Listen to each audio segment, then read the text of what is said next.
Hi everyone, welcome back to Guide to Fluency. If you've been considering learning a new language, you've probably heard of the Romance languages like Spanish and Italian. But does German fit into this melodic family?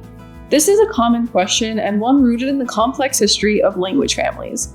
While German shares some ancient Indo-European ancestry with Romance languages and has certainly absorbed Latin influence, it belongs to an entirely different and distinct branch. In this video, we'll explore the origins of the German language and definitely answer the question, is German a Romance language? If you find you need more information, just go ahead and check out the full article on our website. Google Guide to Fluency, is German a Romance language? So to properly address whether German is a Romance language, it's essential to understand the definition of a Romance language. Romance languages are a specific subgroup of the Indo-European family, characterized by their direct descent from Latin, specifically Vulgar Latin.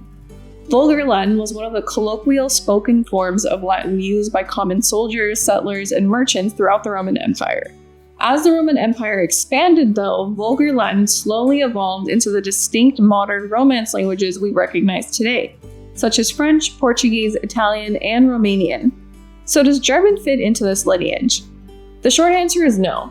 While German is part of the larger Indo-European language family, which includes the Romance languages, it's not classified as a Romance language. Instead, German belongs to its own major linguistic family, the Germanic languages. German is a member of the West Germanic language group, a subgroup that also includes English, Dutch, and Afrikaans. The roots of the German language can be traced back thousands of years to a common ancestor, Proto-Germanic. This ancient language was spoken by Germanic tribes in Northern Europe as far back as 600 BC. According to historical linguistics research, Proto-Germanic evolved into various dialects, one of which ultimately developed into Old High German, a direct predecessor of the modern German language. This distinct lineage means German's core grammar and phonology did not evolve from Vulgar Latin. So how old is the German language? Well, that isn't an easy answer, because the German language has gone through several recognized stages of development over the last 1500 years. First, Old High German, from 500 to 1050 CE. This early form spoken by the Germanic tribes is considered the foundation of modern German. Academics note its complex system of declensions and robust verbal conjugations, features that continue to influence the structure of the language today. Second, Middle High German, from 1050 to 1350 CE. This period saw the rise of significant courtly literature. Linguistic shifts occurred during this time, often driven by regional dialect variations and cultural exchange.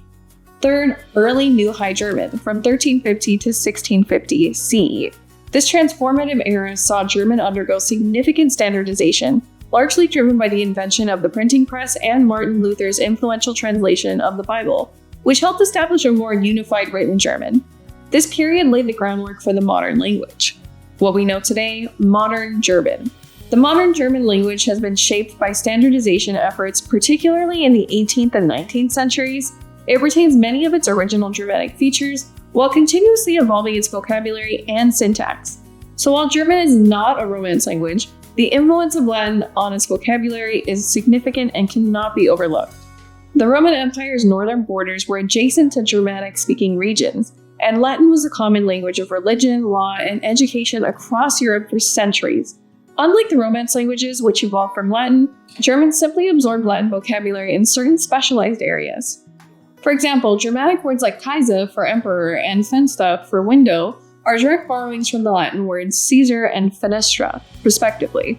During the Middle Ages, Latin served as a universal language of European scholarship, which significantly impacted and expanded German's vocabulary, especially in fields like academia, medicine, and law. Even today, many German words in these technical domains are Latin-derived, just like in English. This lexical borrowing, however, is not enough to change the fundamental classification. The core structure and grammar of the language remain firmly Germanic. If you're interested in learning German, we also have a few apps we suggest for English speakers, Rocket German and Babbel. Babbel is based in Germany, and they provide one of the best introductory German courses for as low as $8 a month when they're running promotions. Rocket is our top pick for getting you speaking quickly and getting an ear for the spoken language thanks to their audio lessons, and they provide some of the best grammar lessons of any language app out there with cultural notes and exercises throughout. They only offer lifetime plans, but they're usually discounted for half off or more. I'll provide links to our full articles and videos on these apps for German down there if you're interested, along with the latest promos and discounts out there that we can find. So be sure to check that out if you're ready to start learning German.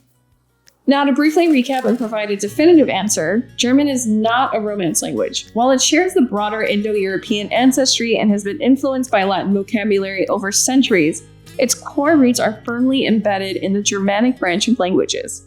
German's distinct path of development traced through its Old, Middle, and New High German phases has ensured it remains linguistically separate from the Romance languages that evolved directly from Vulgar Latin. And if you're interested in learning German or more about the language, we have reviews on all of the best apps we found for learning German on our website and on this channel. I'll have links over to those down below in the description. Before I sign off, I'd also like to mention that here at Guide to Fluency, we're on a mission to help 1 million people learn a second language. As part of that goal, we're giving away a free language learning subscription to one lucky person. All you have to do to enter is subscribe to our channel and comment on this video. Anyway, that's all I have for you now. Be sure to like, comment, and subscribe for more language learning content.